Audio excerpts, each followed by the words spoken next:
going to do with this event is have some time. We brought back some of our more interesting and accomplished alumni, and there are many of them, so it's always hard to pick from among them. And we're going to ask them. We've asked one to make a few remarks for a few minutes, and then some panelists to offer a little bit of remarks as well. And we want this to be an interactive session, because we really think about this is that this group, and especially over time, you are quite an accomplished group in that not only have you done a lot academically, all of you have had some experience with planning up to this point. And so there's you're folks who have been out there in the field of practice, and what we want to do is have you connect with people who have gone through our program and are sort of on the other side and can relate a little bit to things that are going on. So questions about the work that they're doing now, questions about the connections to the program are all fair game. And we want to try and make this as interactive as possible. And one of the things we learn about as our potential classes is how chatty are they. And so we're hoping that we can get people involved in what's going on. So first, what I want to do is introduce our alumni speaker, and then we're going to hear from all of you. Should have a program. We have biographies of all of the panelists. I'd like to talk a little bit about each one, but in the interest of time, I'm going to try and leave that to the pamphlet so you can learn a little bit about the various speakers. But the person to kick off the program tonight is Laura Vanderway, and she is currently Vice President of Cityscape Capital, LLC, which is a tax equity investor in historic, energy, and new market tax credit transactions. She received her master's degree in urban planning, as well as an MBA from the UCLA Anderson School in 2002. During her time in urban planning, Laura completed a comprehensive project class, which is the 2-quarter capstone sequence that we have, with Dr. Steve Cummins and several other students looking at strategies to reduce poverty in Vietnam. And through her connections with Dr. Cummins, who also has a long career with the World Bank, she's completed a summer internship as a private sector advisor intern in the United Nations Fund for International Partnerships in New York. After graduation, Laura worked as a development executive and later as a director of asset management for Urban Partners. And she has been very busy in her career, and she's also recently tells me that she's now 8 weeks into a new daughter, is that right? This is child number 3. Child number 3. So 8 weeks in, and she's just trying to see how much she can kind of balance on that plate. And so let me ask Laura to come up and offer some remarks.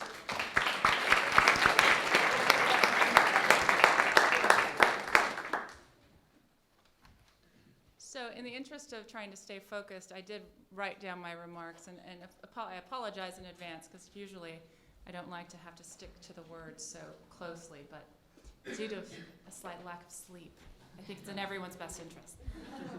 So when I started at UCLA in the fall of 1999, I never would have imagined speaking to you here today as an expert in tax equity finance, nor having had any idea what it was. Let alone manage a portfolio of investments valued at over $100 million. And those range from the post-Katrina Waldorf Astoria Hotel, which is an amazing project,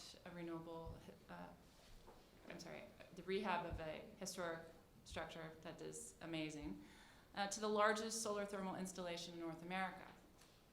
I would have said, you're crazy. I'm going to work in Africa with a focus on urban poverty issues, like I was before I started the program. But therein lies the beauty of the UCLA Urban Planning degree. It gives you flexibility and prepares you for the unexpected changes that life will throw your way, guaranteed. So along my 12-year journey to Cityscape Capital, I have pulled from skills and knowledge learned from every area of focus while at UCLA. And as a reminder, these include community development and housing, regional and international development, design and development, environmental analysis and policy, transportation policy and planning. Now I'd like to see a show of hands for those of you in the room who know which area you intend to focus. What's that, about 50%?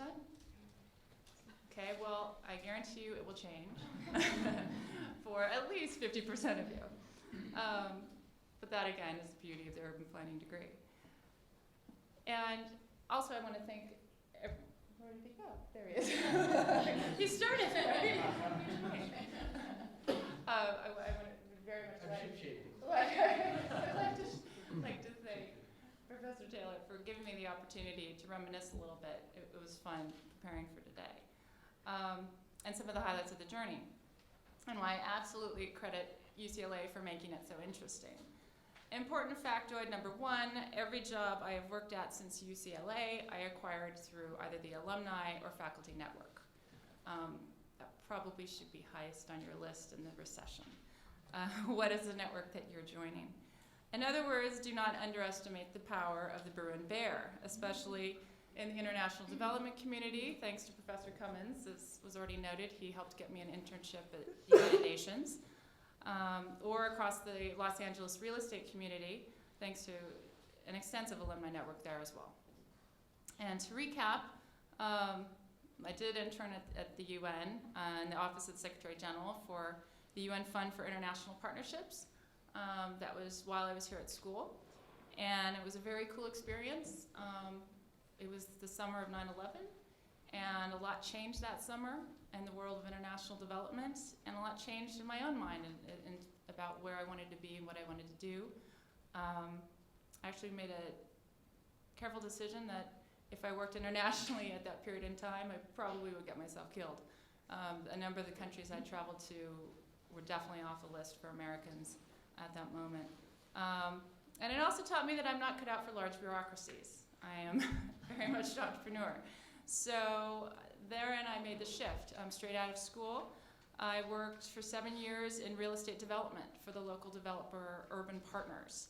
And here my urban planning hat was regularly put to use since our specialty was complex, transit-oriented, mixed-use developments, often with an affordable housing component. At Urban Partners, I took a lead role in some of our flagship projects, including the Caltrans District 7 headquarters downtown. It's that massive building designed by Tom Main across from City Hall and near the LA PD headquarters. It was the first silver LEED building in the state, and it was a fascinating, educating process for everyone involved. Worcester, Vermont station, which is comprised of 2 mixed-use residential towers that straddle the Metro Red Line and flank a new, at the time, LAUSD middle school site. It also was in the heart of Koreatown, where my international development experience came in quite handy, believe it or not, because most of the investor community down there is international. And Del Mar Station, a 300-plus unit mixed-use project in Pasadena at the Gold Line station of the same name. That included an 1,100-stall subterranean parking garage with mixed residential parking, transit parking, and retail parking. My conflict resolution classes came in handy while trying to get the certificate of occupancy on that very parking garage. It was unbelievable. And also includes a rehabilitated Santa Fe train depot, which was converted into a restaurant. We literally lifted the building off the property across the street where it sat for 3 years while we built the Rose Bowl size parking garage, gold line through the middle, 4 residential buildings on top. Put back on top into the plaza the same historic depot, pursued federal tax credits, which is what led into my job today, for rehabbing the building to Secretary of Interior standards. Endured many a long hour of public art commission meetings in the city of Pasadena. Oh joy, those are joyous evenings, literally till midnight, and on more than one occasion. And last but not least, I was the development executive in charge of Burien Town Square in Burien, Washington. And this was where we designed and secured entitlements for a new town square, which included, for a suburb outside of Seattle, which included a 1-acre town park, a new city hall, a new county library, and 3 mixed-use residential buildings, all flanking this property that used to be a shuttered department store and empty parking lot, basically. So really cool projects that I got to work on. And in each of them, my studies at UCLA came in handy. From running to community meetings, to design meetings, to city council meetings, to neighborhood council meetings, about building and landscape design, public art, public parking, transit station issues, transit station parking, public art in transit stations, community security, affordable housing, clustering of regional industries, local market dynamics, green building practices, and so on. So I was sort of a lone voice, a lone female voice, but also a lone environmental activist voice within the local art development company as well, pushing for more environmentally friendly construction practices and making a case for transit villages to corporate investors. And I really credit that to my time here at UCLA, to opening my eyes so early on to the issues. And this was the late 90s. So now to reminisce for a brief moment, UCLA was also a wonderful place to make new friends, interesting friends especially, and many of them remain my closest friends today. The program attracts amazing applicants from across the globe, and I've heard this year 4 times as many as the year I applied, or twice as many. And expect to be impressed by your peers. I'll never forget Felicity Woods, who prior to joining UCLA's program had started the American Chamber of Commerce in Vietnam at 25. Pretty impressive. And she, like me, took every Steve Cummins and Michael Storper class. Is he still here? He's amazing. Offered to fully immerse herself and ourselves in international development theory and practice. I regret that I never took one of your transportation classes, because I really could have used them. Or Anya Baum-Davis, who helped me find my current job following the recession, where I am now a coworker of hers at Cityscape Capital. So she knew that I was not the average real estate developer and had to find a company that was aligned in its passion for making positive change in a community. At Cityscape Capital, I now have the privilege of working on the funding side of the table, financing incredible projects across the nation. And all of our projects are based on the federal tax credit program.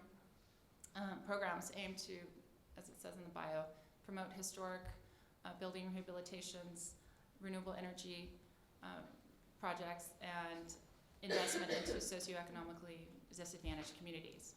So it was UCLA that's made my great journey possible to today, and for that I'm ever so grateful. And lastly, why studying urban planning in Los Angeles? It seems like an oxymoron. Because Los Angeles needs the most work, and UCLA attracts the best faculty and students to tackle the task. The opportunities are endless here to make an impact in Los Angeles to the built environment. And however, you will need a strong network to get the job done. So I suggest you make that a Bruin network, and welcome to Welcome Day.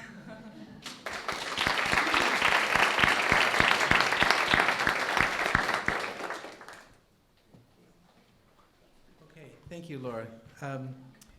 So one of the things that I think that we have been doing a lot of here in the urban planning program over the last few years is doing a much better job of actually formalizing and deepening our connections with our alumni. We now have, just as of this year, the 3rd largest alumni network in the country of urban planners. We're at about 2,500 graduates of our program.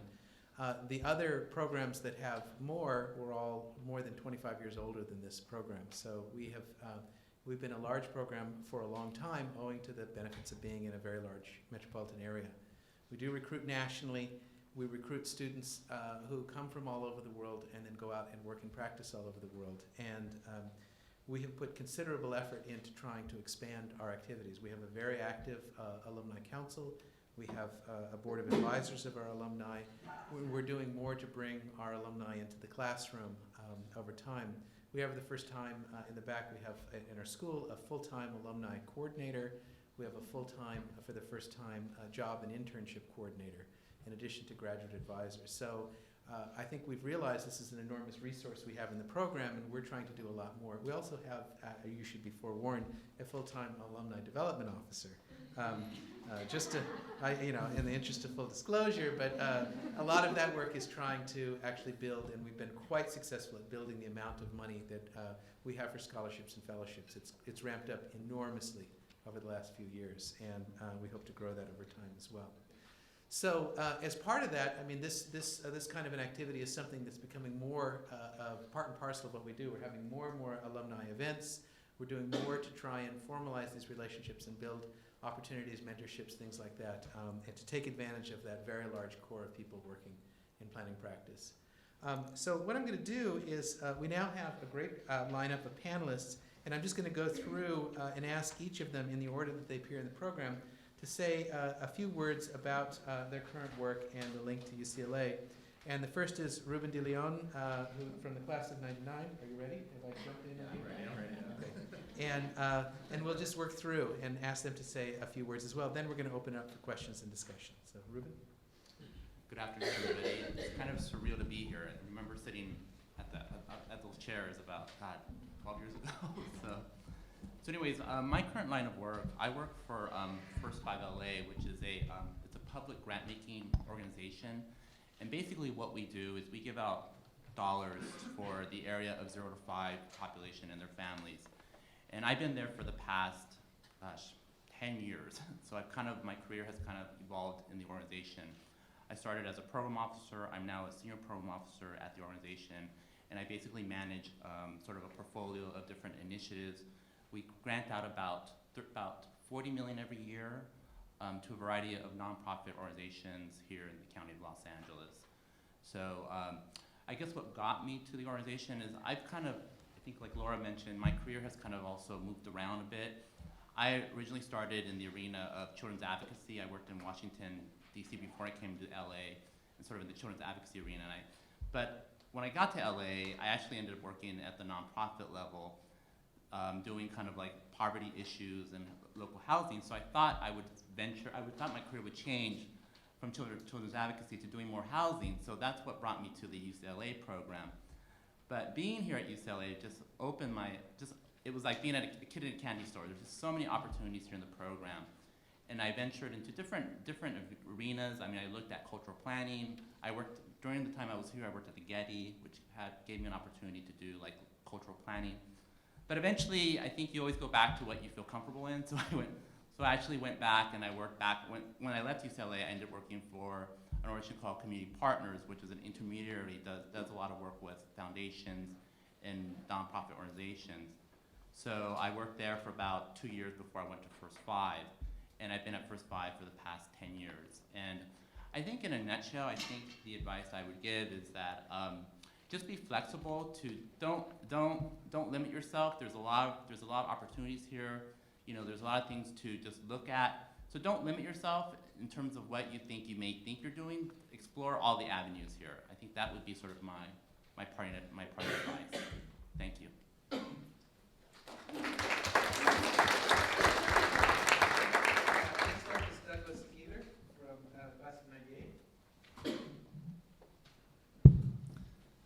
Hi, welcome.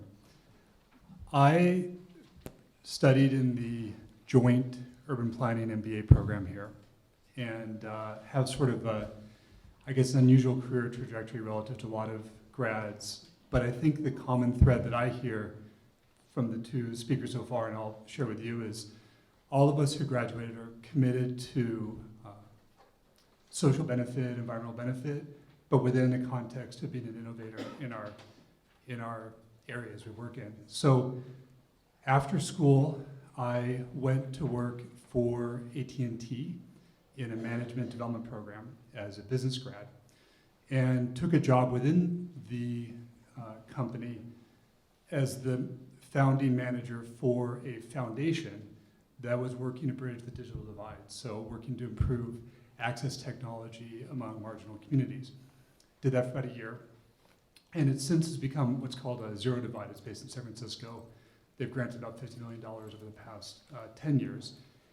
And this is 1999. I got lured into the .com stuff in San Francisco and ran marketing and sales for .com companies and software companies for a few years. During that time, I sat on various nonprofit boards in the Bay Area.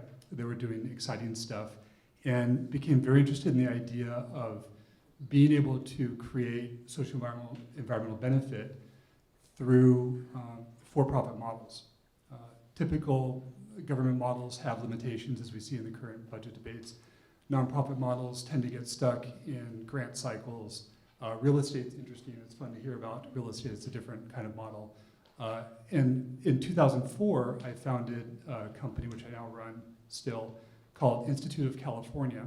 And what we're doing, hi Marcia, what we're doing is working to improve the quality of healthcare for Spanish speakers here in the US. It's a workforce development program. We're retraining foreign healthcare professionals to be able to be licensed here in the US.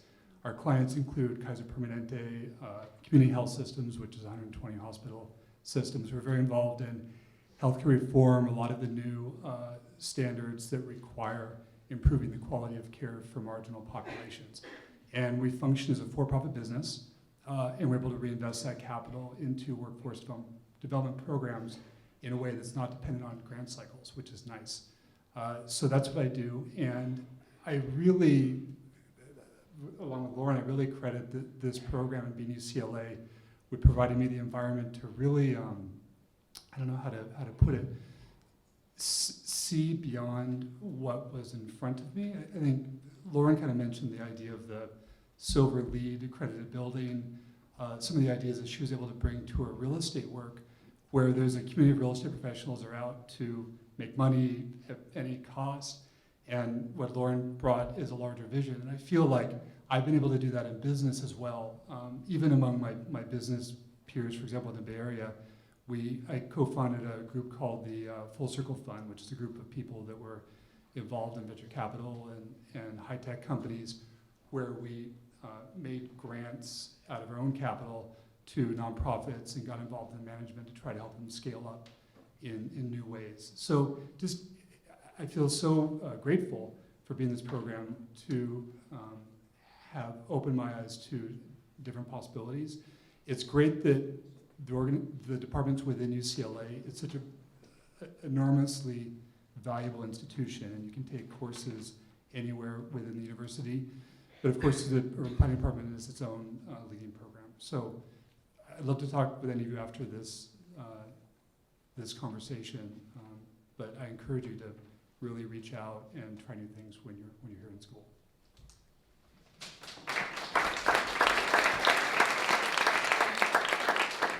Next is Alexis Lance from the class of 2010. All right, so I just graduated in June, so it's all sort of new and fresh. I had interned while I was in school for the Los Angeles County Bicycle Coalition and had focused much of my research. I came in knowing I wanted to do transportation, specifically looking at bicycle and pedestrian transportation, and I actually stuck with it all the way through, even though I took a barrage of other courses, from community development courses, and joined all the groups, like International Development Group, even though I wasn't doing any international stuff. But there's so much fascinating things that even if you do stay focused on one thing, there's an opportunity to try and explore everything. So I focused my studies on bicycling in Los Angeles, but just in general bicycle planning, and had the opportunity to intern with the Bicycle Coalition and have that translate into my first job out of school, which was great.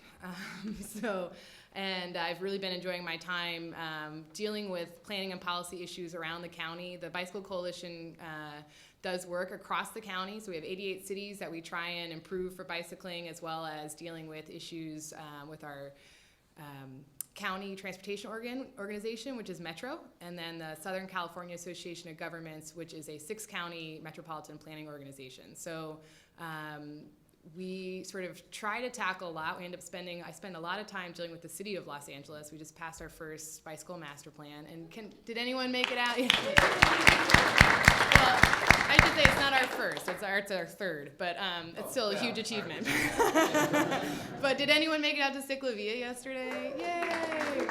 So if you had a chance to check that out, you can see that Los Angeles is an area and a city that can be very much a bicycle-friendly city. And I think that's the really exciting thing about Los Angeles, is it's still trying to define itself, and yet we are are rather built out, yet we are constantly rebuilding and reinventing the city and making it a city that works and becomes more livable for the people that are here. And we've made a lot of mistakes, and I think this is a great classroom for learning all those mistakes and learning how you can engage with all those things. There's so many things going on around the city and around the county, and there are a lot of opportunities for students to not just get involved on campus, but outside in the real world. There are lectures, I think, every day going on around the city about different urban issues, from community health issues, transportation, what have you. We are still trying to create a world-class transportation system. So if you're interested in transportation, I think this is a really exciting city to be in at this time.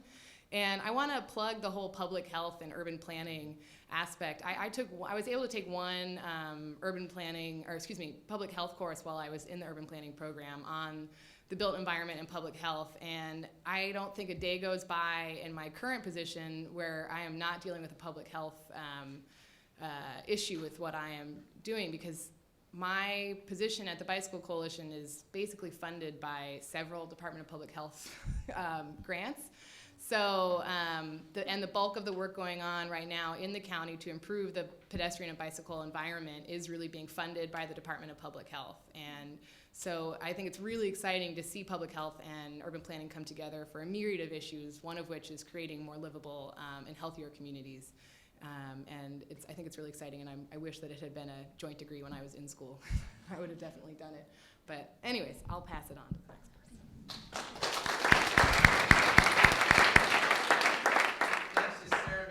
From the class of 2007.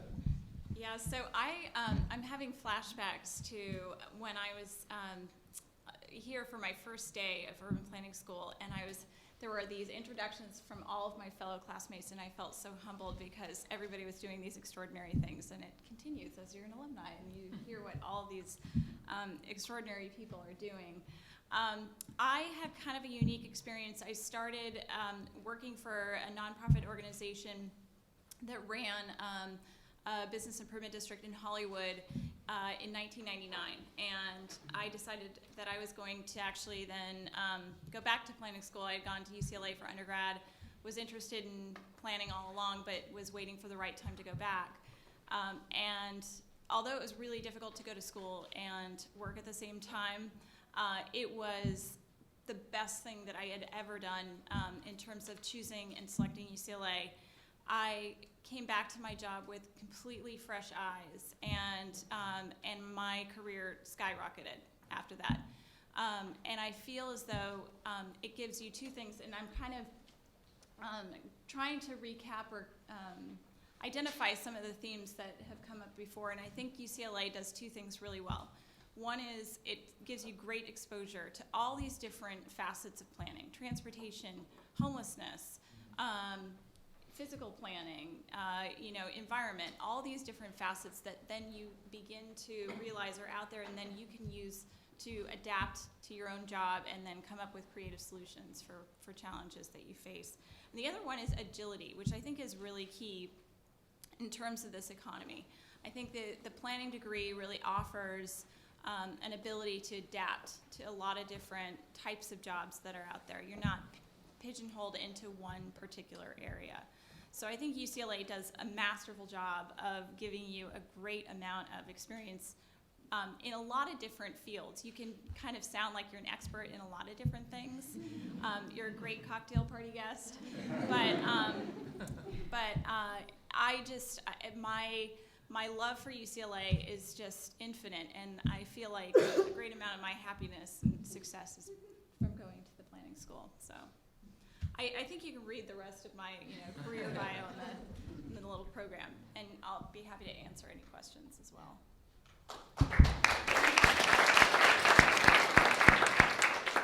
The next is Ann McCauley from the class of 2006. Good evening. You guys are the rock stars who made it through the whole day at 6 o'clock. I know you're all just on your way to Barney's, really, for a beer, but cocktails. Maybe that's me. I don't know. But I echo everything that everyone else has said here, and I will start with my one criticism of the program, which is that it's only 2 years. Because planning is a very diverse field, and there is so much to be learned, and UCLA is strong in a lot of the different areas of concentration. So I only wish in that period of time I'd had the chance to do more.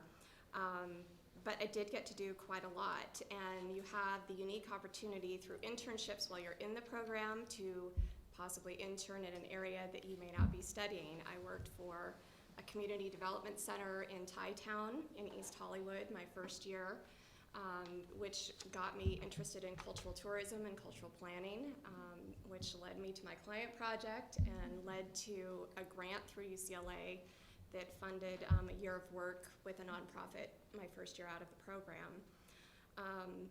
It also is so diverse that I don't do that at all today, and I work as a planner for Southern California Edison, which is the electric utility that serves 50,000 square miles of Southern and Central California.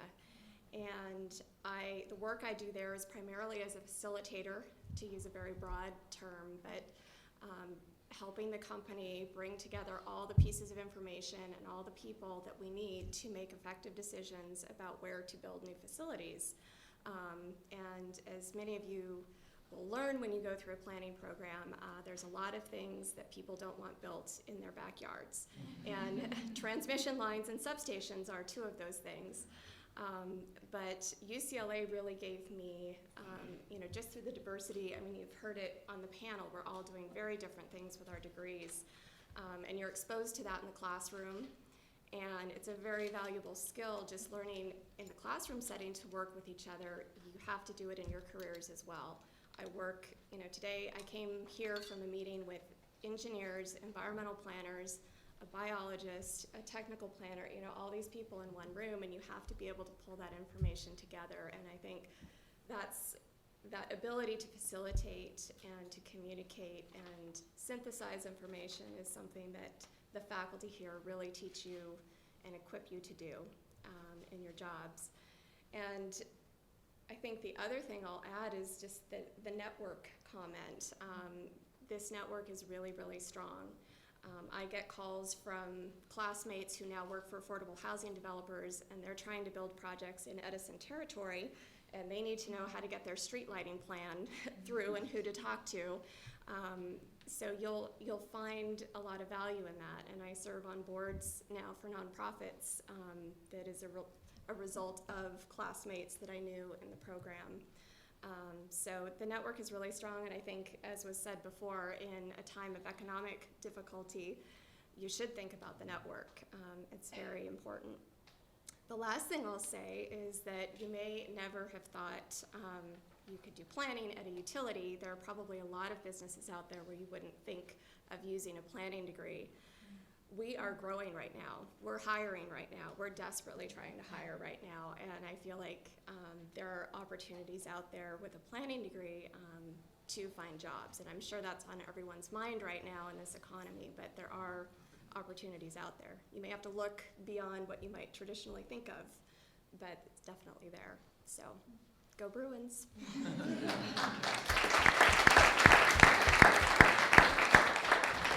last, but certainly not least, is Michelle McGrath from the class of 1990. Thank you, Brian. Hi, everybody. A little closer. Yeah, I lost my voice in Griffith Park last night with some folks. We were out there taking some folks around to see a little bit of LA. But I want to follow on that last theme because I think I'm here representing the government employees. Go public employees, that's what I said. And actually, speaking of kind of getting into something I didn't think I would be working so much on now, this is a little segue, but I never realized that public employees would be one of the last sort of powerful working unions out there. So we've been getting out there to all the demonstrations because we realized, we're kind of one of the few left. So that was very interesting to me. Never really thought of it that way. But I work for the city of Beverly Hills. I manage long-range planning, and following on some of the themes, I never really thought I'd work for the city of Beverly Hills. I graduated from the program in 1990, which was a deep recession at the time. It was very tough to find jobs, and that was one of the jobs out there, and I really wasn't sure about it. And I went to the National American Planning Association conference in New Orleans with a group of UCLA students. We had a project that had won an award, so we were all going to receive it. And I met Ruth Nadell, who was the director of planning in Beverly Hills, and she was an early graduate of this program. And I really liked her. And so I went and interviewed for the job, got the job, and when I interviewed, she said, because she knows this program, she said, you know, this will not be your typical advocacy planning. And I had to really think about that, and I thought, well, you know, I'm gonna try it. And the thing that's really interesting to me, and a lot of people have talked about this, you don't always know what you're gonna end up doing, and you don't know where you can best use your skills. Because sometimes it's actually more interesting and a little tougher in what you might think is a little bit of a more difficult environment to try to do things like working on homeless programs, working on affordable housing. It's not easy, but they actually need people like us to try to do these kinds of things. And so we've had a little bit of success, not as much as I'd like, but we work on that. And one of the nice things about working in local government is you're working very closely, you know, with your community. And so I've worked there a long time. I feel like I know the community really well, and that's one of the things I really like about my job. So I've been able to do a lot of different things. I've actually worked in community development, administering federal community development block grant funds for programs assisting seniors and low-income people, to working on huge development projects. Recently, we worked on a performing arts center, the Wallace Annenberg Center for the Arts. That was a project for which I was the project planner, and it's going to be a 500-seat theater and a rehab of an historic post office building. It's a great project. Lately, now I'm managing long-range planning, so I'm working on policy issues for the city. So from that perspective, it's been really interesting, and I've been able to use a lot of what I learned at UCLA and kind of bring it all together. So kind of echoing what people have been saying, don't limit yourself. You might be surprised where you end up. You might be surprised where you can really use your skills. And again, echoing what people were saying, use your network, because there are a lot of great UCLA folks out there. And so with that, I think we'd all be happy to answer questions. Yeah,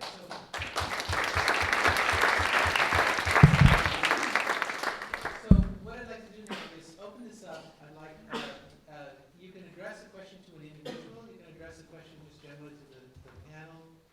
Any thoughts you might have in your mind about sort of either what folks are doing now, or sort of the path from entering the program, going through it, and then out on the other side. So who would like to start?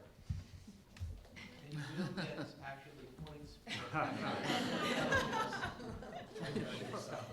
yes, okay. What's your name?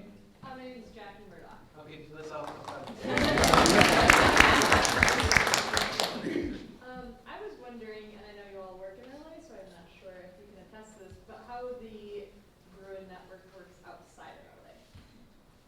Like where? Let me just start to say, part of this is a reflection of the gravity model. That is that because we have a panel here, we have a huge network around the country, but we have to fly people in for the panel. So it's necessarily biased in that we have a lot of LA folks. But let people go ahead. Just like where?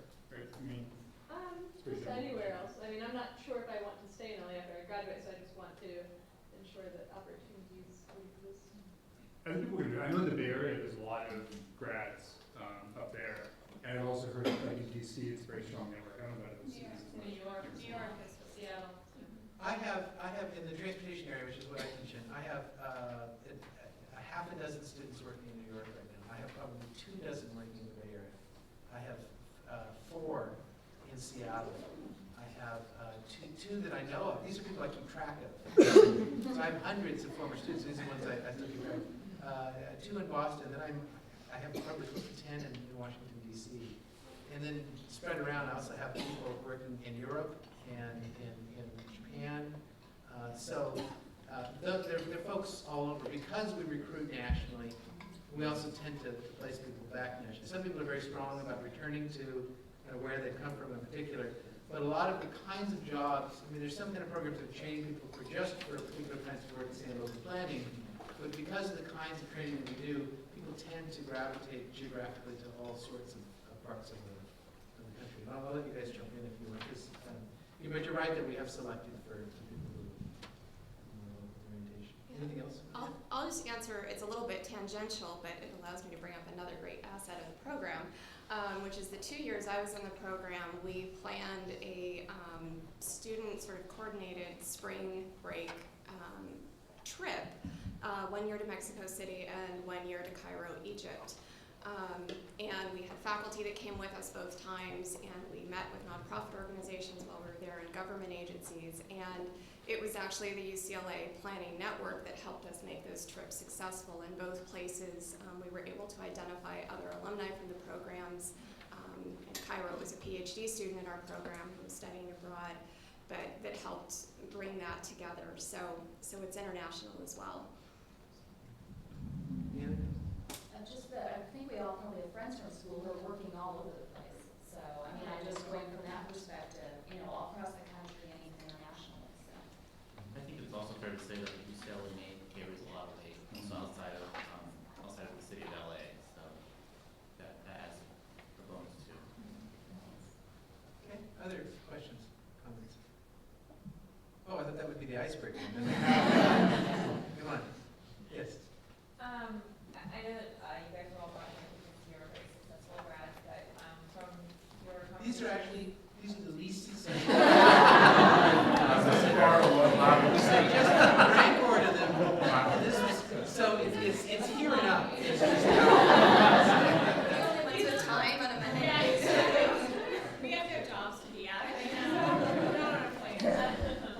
But from your conversations with your fellow grads and your cohort, how often do you feel like people are changing jobs? Particularly changing jobs maybe out of necessity and not because they just found some amazing new opportunity. How much job security is there in these various industries that you guys work in? Well, there used to be more in government. But I think part of it depends on the direction you go in. And so from my perspective, one of the nice things about government work used to be that it was a little bit more secure, if that's something you were looking for. But that is not as true these days. Thank you. That is not as true these days.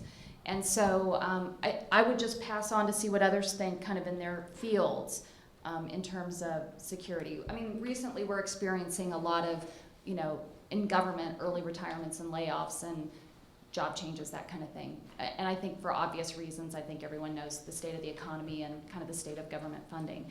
But I would expect, that will stabilize over time. So that's just from the government perspective. I can't speak, sorry. I can't speak for the changeover because I just graduated, but the majority of students that I've kept in touch with that we just graduated in June, a lot of folks were able to line up work right away, and some folks may have taken a couple of months, but most people have found their footing and have full-time work now. So I think that says a lot in this economy that within like 6 months of graduation, most people had jobs, and some of those people definitely went back to New York. One woman ended up with a job in Brazil. Some folks took some really interesting fellowship opportunities where they got to go work on transportation issues in India and water issues in East Timor. So there's like a lot of opportunity to try different things, and folks seem to find stuff pretty quickly, which I think is good. And I'll just speak to the real estate development side. Hello, it's recession. So I personally lost my job and had to find something new just under 3 years ago. So, and it was absolutely because of my planning network that I found that other job and was able to make a transition and make a case for myself as being passionate about tax equity investments, specifically to have the perspective of the sponsors who are getting the financing. So it was, it set me apart from the other typical MBAs out there for sure, no question. Can I speak for the, at least for the public, for like the grant making nonprofit sector? I think there's a lot of opportunities, particularly in the leadership avenue within the nonprofit sector. Particularly, there's a great demand for folks who have like management experience and have connections to like funding. I think that's also, if any of you are interested in that arena, I think there's going the leadership route is probably a way to go. In terms of the philanthropy grant making arena, I think that's an area that is. I know in my agency we're actually we're pretty much at risk now with the budget cuts, and since we get our dollars from the public sector, I know with private foundations, I know they've gotten hit. I think a couple of years back when the economy went down. I think they're now on the upswing, so that's another sort of avenue to think about. Yeah, I would just to comment, because I work with a lot of students at the end of the time, and again because I work in a particular area, I know and actually there's one transportation folk here, but it was in 2006 that in one stretch of office hours I had one student come and say, I have 3 job offers, help me pick which one I should take. And in between, I got a call from a headhunter who said they were looking for someone. And then I had someone come in, and I'm not making this, I have 5 job offers, help me pick between them. That did not happen last year. But I have to say, with how bad things have been, I'm amazed that all of my students ended up finding work in their area. I mean, it wasn't that they found a job at Starbucks or something. They all found work in the area. It did take it's sort of 2 or 3 months for it to sort of totally take up, but I was impressed that pretty much everybody that I kept in track with all reported ultimately getting jobs, and I think a lot of it was related to, the reputation of the program and the network that we have of being able to connect people. But that all happened, and I've been gratified. I still think that and some organizations are saying, we know this is a great time, and they'll call me and say, we only have 1 position open, but we want to get someone really great because we know this is the time when we might have more trouble recruiting for that. So, we have been, I think, doing okay on the uptake, but I think we were probably, what do they say, kind of fat and happy. We just had our students, there was a time when things were rolling along and our students were getting multiple offers, and it was just, it was a meal ticket, and it still is in a sense, but it's adjusted to a new economic environment. So some of you have touched on some of the dual degree programs and the kind of outside of your area of focus classes. But I'm just curious to what extent you think, is it really great to go for the dual degree and to, kind of pack full a lot of your class opportunities with, focusing very heavily in another area? Or would you recommend, kind of keeping your schedule open, exploring some of those other areas, but not necessarily kind of going straight for the second dual degree or something like that?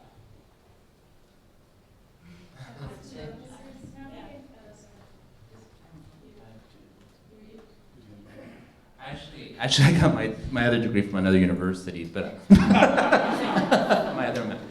But actually, I think, to be honest, I think that my UCLA degree has helped me incredibly here in Los Angeles. I think due to the network, I think it really has. I think it just opens a lot of doors. The UCLA degree here in Los Angeles, it's really, really linked. But I guess in terms of your question, in terms of that's a hard one. I mean, I think if I could take a stab at it, I think it's a matter of the way I think even the way we see it in our organization. I think like we also do a lot of public health issues, so I think the more you have, the more expertise you have, the better, I guess. But I mean, I think it's also a matter of the practicality of being able to do, I think, the 2 degrees. So I think you just have to weigh that.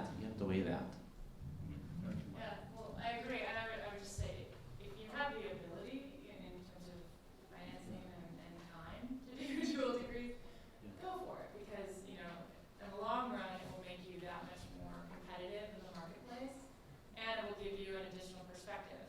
I found myself often at Anderson, at the business school, I was the voice of, the community needs to have a voice in this, and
studies.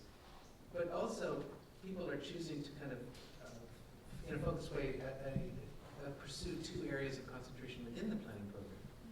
So it doesn't require applying for another degree. It requires some discipline in planning your program because you have to kind of carefully construct things together, but you can develop kind of a strong area core in a couple of areas within planning, and that's another way that people are trying to kind of provide more sort of breadth and strength and trying to differentiate themselves within the program. So you can do that both within the program and then also looking at degrees. Also, I don't know if it's still continuing, right? It's the Leader in Sustainability program, which is a mix of, I think I'm loud enough, right? Can you hear me? So it's urban planning, okay. Urban planning, business students, law, public health, geography. It brings together a whole collection of students from around the university, which is a great opportunity to meet some folks from different areas and then take a course in one different program. And I found it just really interesting learning about all the stuff going on with the business school and that impact, and going to a lot of their events and getting exposed to that stuff, and often being like the couple people who weren't like, how am I going to get rich off this? But so that was interesting, and that was where I took the public health class to meet that requirement as well, and so that was a worthwhile thing. And I think just as Brian said, there's the opportunity within the program to do some multiple focuses, but then also just taking 1 or 2 courses outside the program can really add a lot and give that little extra boost to your resume to say, like I have taken some public health courses or what have you. In a really creative way, it can sound really good. Exactly. Yeah, actually I took a few classes in architecture, and that actually was great. And not only did I get to meet a lot of students that were in the urban planning program, but it also made me understand how architects work, and I deal with architects all the time. So I thought that was also a really valuable experience as well. So. Yeah, in the back and then in front. I would just be interested in hearing which the panelists did an applied versus a theoretical capstone project, if in fact you had to do one at the time you graduated, and what you thought the relative benefits of each were. I'm still working on my final project. No, I completed it for the purposes of the program.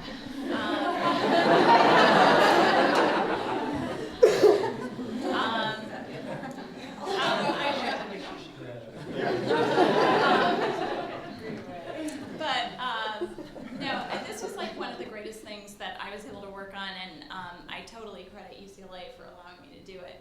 I had an interest in alleyways in Hollywood because I was working in Hollywood and I liked alleyways, and so combined the two, and then worked for the CRA to develop a walkable, community redevelopment agency. You're going to learn so many acronyms in urban planning school. We're going to have an AFD right now, an acronym-free discussion.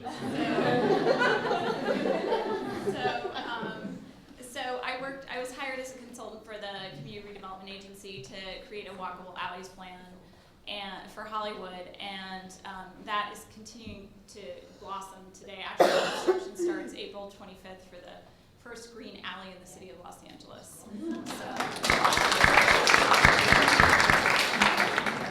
And actually I'm working on this project in the fashion district as well. So if you have any questions about alleys, absolutely come to me. I got a research grant to do sort of more theoretical. I looked at bicycling in Los Angeles and did a survey of cyclists to understand what they experience, what their knowledge of the rules of the road are, and a myriad of other things, and then create policy suggestions for the city, metro, and SCAG. And so now I have to do those. They never end. No, so now I actually am using a lot of things I suggested for the city, I've worked into the City of LA Bicycle Master Plan, and I'm working on trying to change some of the policies, especially regarding funding at Metro and at SCAG, so that we can create more walkable and bikeable communities. So in some ways it was theoretical, but now I have to put it into action just based on my job. So just quickly, I mean, the capstone requirements are usually either what we call an applied planning research project, in which you work with the faculty member, one from sitting in the backpack here, and a client to develop sort of, it is applied planning research, so it's applied towards some end, or work on a comprehensive project, which is a group studio project for 2 quarters. A small students choose to do an academic thesis, which many programs don't have an option, we do. So some people can do that, but even the academic thesis doesn't necessarily mean it's theoretical. It may be a very empirical thesis, so it might be more academic in its approach. But again, really, we're talking 3 to 5 students will do that. Most do either the comprehensive project, or the vast majority do an applied planning research project, which we aim to have people bring sort of theoretical understanding. We actually make you read literature and think about that, but it's usually very applied, very kind of oriented toward some practical planning solution, but it's informed in a way. So there was a question up here. Yeah, question I guess for everyone except perhaps Alexis. Please don't talk. Everyone's concentrations that they finally decided on, they came in with interests and then they ended up with concentrations. Did those concentrations, when you went into the workforce, did you find yourself working within that concentration where you expected to be? Did you end up working in something just completely random and it was basically just your urban planning degree that did it for you? Does that make sense? Yes, you just answered it. I was regional and international development concentration in both business and urban planning, and haven't worked in international development since I graduated. So really, it's been the urban planning degree, the UCLA name, and all of the classes, the breadth of classes across the discipline that have carried me to do really cool stuff in the last 12 years. So I'll answer and say yes, actually, but not as much in my job today. But when I first, my first job out of the program, so I was community and economic development emphasis. I did my client project in that area, working with a nonprofit, and very specifically after my first year was implementing the business plan that we had written as part of my client project, which was to look at cultural tourism as an economic development tool in lower income, culturally rich neighborhoods in Los Angeles. So that was a very direct connection, I think, to what I had studied and focused on in the program, to what I did afterwards. My experience at the community level also led to my job now at Edison. It's not what I do day to day, but it's a piece of it. So there are connections to be made, but I think I would echo that it's your overall experience here in the program that is really what gets you the work outside of the program. So I wouldn't worry too much about, you concentrate in housing, you're gonna learn skills that'll work in transportation, so. And I would just add that I do think those outside experiences, like the internships, you've heard that coming up again and again, or your project, kind of working into a job.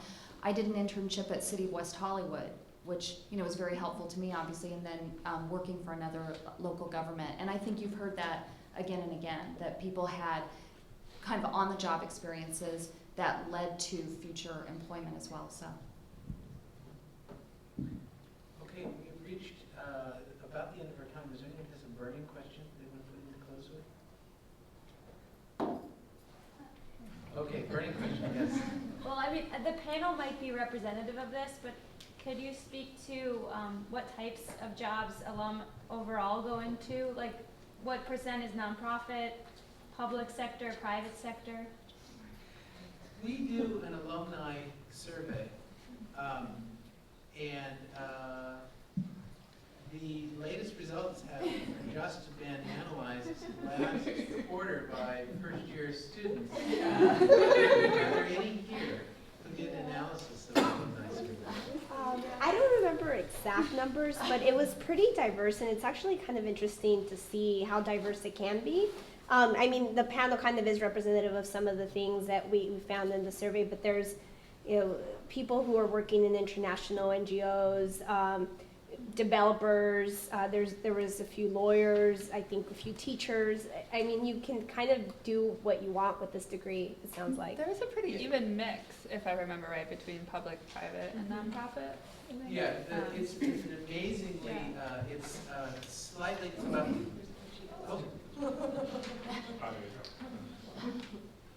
It's about, yeah, so, it's in your packet apparently. It's what Robin's going to email to all of us. I just happened. Oh yeah, here's the, I had the numbers about right. So 90% of our graduates still work in planning, which I think is pretty amazing because this is going back many years. 50% of the graduates report that they found their first job through departmental contacts directly. 33% work in the public sector, which would be low for a planning program generally. You know, if I think we're going to compare this to, say, Cal Poly San Luis Obispo, it would be much, much higher. 32% work in the private sector, and that could be like for a developer. It could be for a consulting firm that does work for government or the nonprofit agencies, things like that. 16% work for nonprofit organizations, and 13% work in educational institutions. And that would be not doing like high schools, but people who are often working in research, applied research programs. They might be teaching, they might be doing things related to a lot of planning research. And someone else asked, but this is great to have this here, is that 40% of our graduates live in Southern California. But remember that Southern California has a population of 16.5 million people, and by itself is bigger than the 15 smallest U.S. states combined. Okay, it's the largest, it's the most densely populated urbanized area in the country. It's the most ethnically diverse large metropolitan area on the globe. It has the most languages and dialects spoken of any large metropolitan area in the globe. It's the largest industrial city in the United States. So it's I mean, this is a huge enterprise in Southern California. 32% live elsewhere in California, but outside of Southern California. 24% live elsewhere in the U.S. and 5% international. Just to give an idea of where people. So fully a third, 30% of our graduates live either outside of California somewhere. So people had asked about whether our graduates are elsewhere. So that's those are pretty similar to the previous one we had done 5 years earlier. Okay, I want to thank our panelists for